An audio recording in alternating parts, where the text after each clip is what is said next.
గజపతి నగరం ప్రభుత్వ ఆసుపత్రిని 30 పడకల స్థాయి నుంచి 100 పడకల ఆధునిక ఆసుపత్రిగా అప్గ్రేడ్ చేసి అన్ని మౌలిక వసతులతో సమగ్రంగా అభివృద్ధి చేసినట్లు రాష్ట్ర వైద్య ఆరోగ్య శాఖ మంత్రులు శ్రీ సత్యకుమార్ యాదవ్ తెలిపారు. సోమవారం గణపతి నగరం ఏరియా ఆసుపత్రి నూతన భవనాన్ని ప్రారంభించిన మంత్రి మాట్లాడుతూ 2019లో మంజూరైన ఈ ఆసుపత్రి నిర్మాణ పనులు వివిధ కారణాల వల్ల నిలిచిపోయాయని, కూటమి ప్రభుత్వం అధికారంలోకి వచ్చిన అనంతరం 17 కోట్ల వ్యయంతో పనులను పునఃప్రారంభించి విజయవంతంగా పూర్తి చేసినట్లు మంత్రి పేర్కొన్నారు. ఆసుపత్రి నిర్మాణ నాణ్యత అద్భుతంగా ఉందని ప్రశంసిస్తూ కాంట్రాక్టర్ ను రాజేష్ ను అభినందించారు. ఆసుపత్రిలో వైద్య సేవలు గణనీయంగా పెరిగినట్లు మంత్రి వివరించారు. 2023-24 సంవత్సరంలో 1,45,000 ల్యాబ్ పరీక్షలు జరగగా 2024-25లో అవి 1,75,000 వరకు పెరిగాయని తెలిపారు. ప్రస్తుత ఆర్థిక సంవత్సరంలో ఇంకా 2 నెలలు మిగిలి ఉండగానే ల్యాబ్ టెస్టులు 3,20,000 పెరగడం డాక్టర్లు, నర్సింగ్ సిబ్బంది, పారామెడికల్ సిబ్బంది సేవాభావానికి ఆదర్శమని పేర్కొన్నారు. రూపొందించబడింది.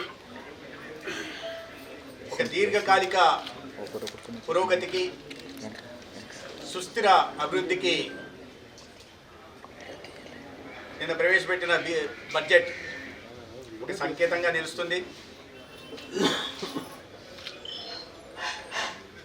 ఆత్మనిర్భర్ భారత్, అదేవిధంగా వికసిత్ భారత్కి నిర్మాణానికి పునాదులు వేసే దిశగా కూడా నిన్న ప్రవేశపెట్టిన బడ్జెట్ ఉంది. ఈ కొత్తగా నిర్మించబడిన సెక్రటేరియట్లో కర్తవ్యం నుంచి తయారైన మొట్టమొదటిసారిగా ప్రవేశపెట్టబడిన బడ్జెట్ 3 కర్తవ్యాల్ని మనకు గుర్తు చేస్తూ ఉంది. ఒకటిది, ఇప్పటికే కరోనా సంక్షోభం తర్వాత కూడా ప్రపంచంలో ఏ దేశం కూడా సాధించని ఆర్థికాభివృద్ధిని సాధిస్తూ సగటున 7% ఆర్థిక అభివృద్ధిని రిజిస్టర్ చేస్తూ ఉంటున్న ఆర్థిక వ్యవస్థకి మరింత బలోపేతం చేసే దిశగా మొదటి కర్తవ్యం ఉంది. రెండవది, ప్రజల మనోభావాలు, ఆకాంక్షలకు అనుగుణంగా వారి సామర్థ్యాన్ని పెంచే దిశగా కూడా రెండవ కర్తవ్యం బోధిస్తూ ఉంది. ఇక మూడవది, కేంద్రంలో నరేంద్ర మోడీ గారి నాయకత్వంలో ఎన్డీఏ ప్రభుత్వం ఏర్పాటైన తర్వాత వారి మొదటి మంత్రం సబ్కా సాథ్ సబ్కా వికాస్ అన్నారు. అందరితో కలిసి అందరి వికాసం దిశగా కూడా ఈ కర్తవ్యం 3గా పేర్కొనబడుతున్న బడ్జెట్ ద్వారా స్పష్టమైన సంకేతం ఇవ్వడం. నెక్స్ట్, దీంట్లో చూస్తే ఈ ప్రెజెంటేషన్ ద్వారా చూస్తే నియంత్రించగలరు. మూడవది, ఆర్థిక క్రమశిక్షణ పాటిస్తూ ఆ క్రమశిక్షణ ద్వారా సంపదను సృష్టిస్తూ సమాజానికి ఉపయోగపడే నిర్ణయాల్ని, పథకాల్ని తీసుకోవడం జరుగుతూ ఉంది. దీంట్లో ప్రధానంగా ఆత్మనిర్భర్ భారత్ లేదా వికసిత భారత్ అనేది కేవలం నినాదాలుగా మాత్రమే కాకుండా ఒక సంకల్పంగా కూడా కేంద్రంలోని ఎన్డీఏ ప్రభుత్వం నిరూపిస్తూ వచ్చింది.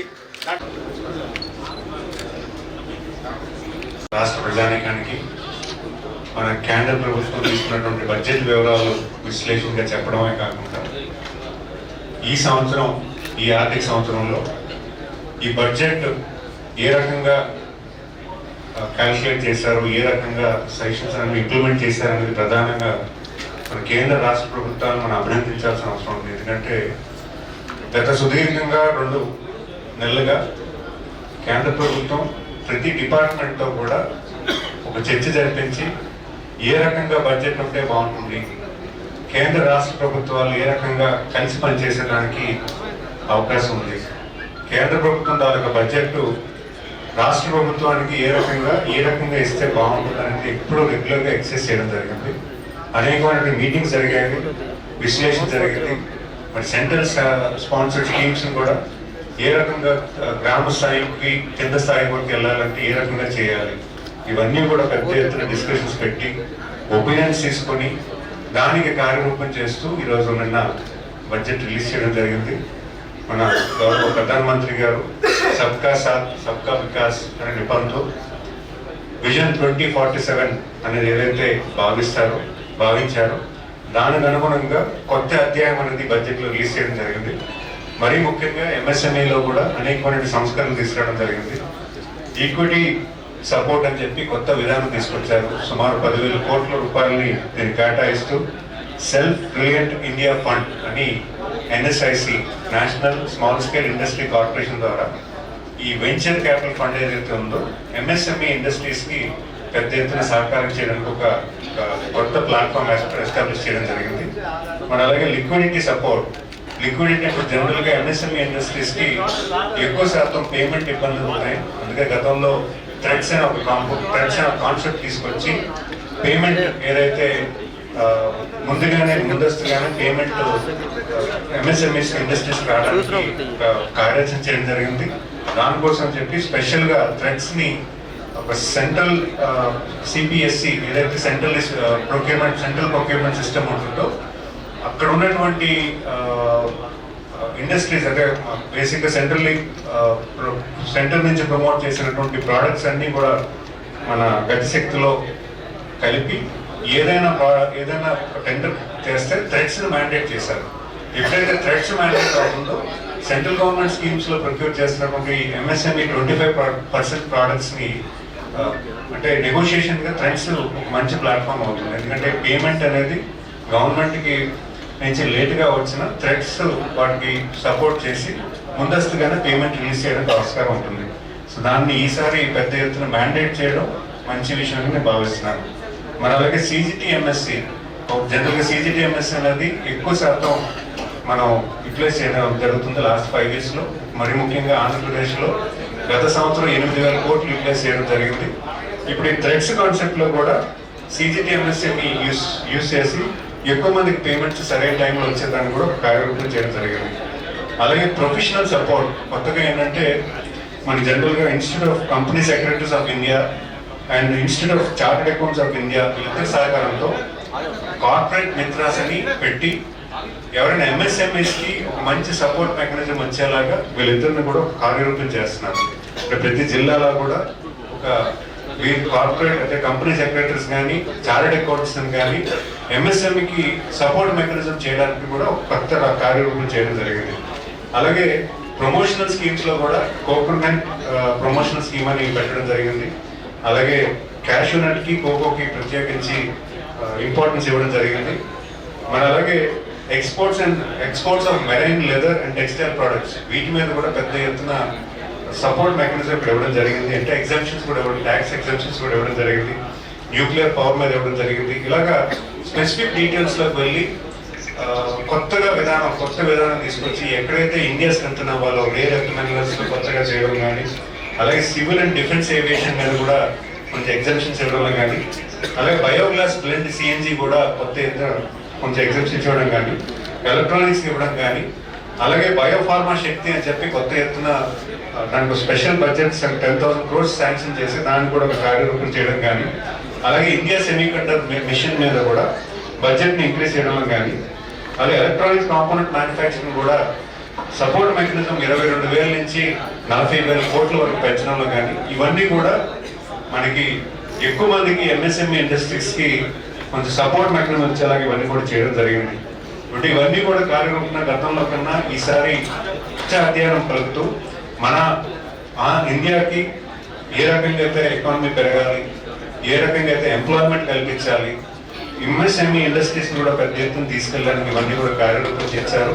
మరి అలాగే డ్వాక్రా ఎస్హెచ్జి ఉమెన్ కూడా కొత్తగా షీ మార్ట్స్ అని పెట్టి ప్రతి మండలానికి ఒక షీ మార్ట్ ఏర్పాటు చేసేలాగా ఒక 20 లక్షల రూపాయలు ఆర్థిక సాయం కూడా ఈరోజు కేంద్ర ప్రభుత్వం చేస్తుంది. దానికి అనుగుణంగానే మన డిపార్ట్మెంట్స్ కూడా అలైన్ చేస్తూ ప్రతి మండలంలో కూడా షీ మార్ట్ వచ్చేలాగా కార్యరూపం చేస్తారు. ఇవన్నీ కాకుండా ఎన్ఆర్ఐస్ని కూడా కొత్త ఎత్తున కొంత పాలసీస్లో కొంత ప్రాపర్టీ ఉండేటప్పుడు వాళ్ళకి అంటే పాన్ కార్డు గతంలో ఉండేది, ఓన్లీ పాన్ కార్డు ఉంటే సరిపోతుంది. వాళ్ళకు కూడా ప్రాపర్టీ కొనేదాన్ని కూడా కొంచెం సింప్లిఫై చేయడం జరిగింది. ఇవన్నీ కూడా ఈ బడ్జెట్లో నిర్ణయాలు రావడం ఖచ్చితంగా ఒక మార్కెట్కి మంచి ఈకో సిస్టమ్ అవుతుందని మేము కూడా భావిస్తున్నాం. ఎందుకంటే ఈరోజు కేంద్ర రాష్ట్ర ప్రభుత్వాలు కలిసికట్టుగా పనిచేస్తున్నటువంటి తరుణం. మనం ఏదైతే విజన్ 2047 అనుకుంటున్నామో మన గౌరవ ముఖ్యమంత్రి గారు స్వర్ణాంధ్రప్రదేశ్ కోసం, అలాగే గౌరవ ప్రధానమంత్రి గారు నరేంద్ర మోడీ గారు కూడా వికసిత్ భారత్ అని 2047 అని సబ్కా వికాస్ సబ్కా సాత్ సబ్కా వికాస్ అని చెప్పి పెద్ద ఎత్తున మన కేంద్ర రాష్ట్ర ప్రభుత్వాలు పనిచేస్తున్నాయి. దానికి అనుగుణంగానే ప్రతి ఒక్కరు కూడా దీంట్లో మోటివేట్ అయ్యి దీంట్లో భాగస్వామ్యం అవ్వాలని కోరుకుంటూ ధన్యవాదాలు తెలియజేసుకుంటున్నాం. నమస్కారం. కేంద్ర ఆర్థిక శాఖ మంత్రి శ్రీమతి నిర్మలా సీతారామన్ గారు ప్రవేశపెట్టిన బడ్జెట్ని స్వాగతిస్తున్నాం. పేదలు, రైతులు, దళితులు, గిరిజనులు, మహిళలు, యువకుల్ని కేంద్రంగా చేసుకొని వారి అభివృద్ధి సంక్షేమం కోసం, భవిష్యత్తు అవకాశాల కోసం నిన్నటి బడ్జెట్ రూపొందించబడింది. ఒక దీర్ఘకాలిక పురోగతికి, సుస్థిర అభివృద్ధికి నిన్న ప్రవేశపెట్టిన బడ్జెట్ ఒక సంకేతంగా నిలుస్తుంది. ఆత్మనిర్భర్ భారత్, అదేవిధంగా వికసిత్ భారత్కి నిర్మాణానికి పునాదులు వేసే దిశగా కూడా నిన్న ప్రవేశపెట్టిన బడ్జెట్ ఉంది. ఈ కొత్తగా నిర్మించబడిన సెక్రటేరియట్లో కర్తవ్యం నుంచి తయారైన మొట్టమొదటిసారిగా ప్రవేశపెట్టబడిన బడ్జెట్ 3 కర్తవ్యాల్ని మనకు గుర్తు చేస్తూ ఉంది. ఒకటిది, ఇప్పటికే కరోనా సంక్షోభం తర్వాత కూడా ప్రపంచంలో ఏ దేశం కూడా సాధించని ఆర్థికాభివృద్ధిని సాధిస్తూ సగటున 7% ఆర్థిక అభివృద్ధిని రిజిస్టర్ చేస్తూ ఉంటున్న ఆర్థిక వ్యవస్థకి మరింత బలోపేతం చేసే దిశగా మొదటి కర్తవ్యం ఉంది. రెండవది, ప్రజల మనోభావాలు, ఆకాంక్షలకు అనుగుణంగా వారి సామర్థ్యాన్ని పెంచే దిశగా కూడా రెండవ కర్తవ్యం బోధిస్తూ ఉంది. ఇక మూడవది, కేంద్రంలో నరేంద్ర మోడీ గారి నాయకత్వంలో ఎన్డీఏ ప్రభుత్వం ఏర్పాటైన తర్వాత వారి మొదటి మంత్రం సబ్కా సాత్ సబ్కా వికాస్ అన్నారు.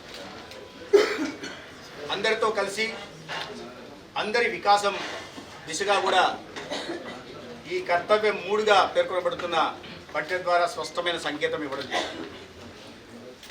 నెక్స్ట్, దీంట్లో చూస్తే ఈ ప్రెజెంటేషన్ ద్వారా చూస్తే నియంత్రించగలరు. మూడవది, ఆర్థిక క్రమశిక్షణ పాటిస్తూ ఆ క్రమశిక్షణ ద్వారా సంపదను సృష్టిస్తూ సమాజానికి ఉపయోగపడే నిర్ణయాల్ని, పథకాల్ని తీసుకోవడం జరుగుతూ ఉంది. దీంట్లో ప్రధానంగా ఆత్మనిర్భర్ భారత్ లేదా వికసిత భారత్ అనేది కేవలం నినాదాలుగా మాత్రమే కాకుండా ఒక సంకల్పంగా కూడా ఈ కేంద్రంలోని ఎన్డీఏ ప్రభుత్వం నిరూపిస్తూ వచ్చింది.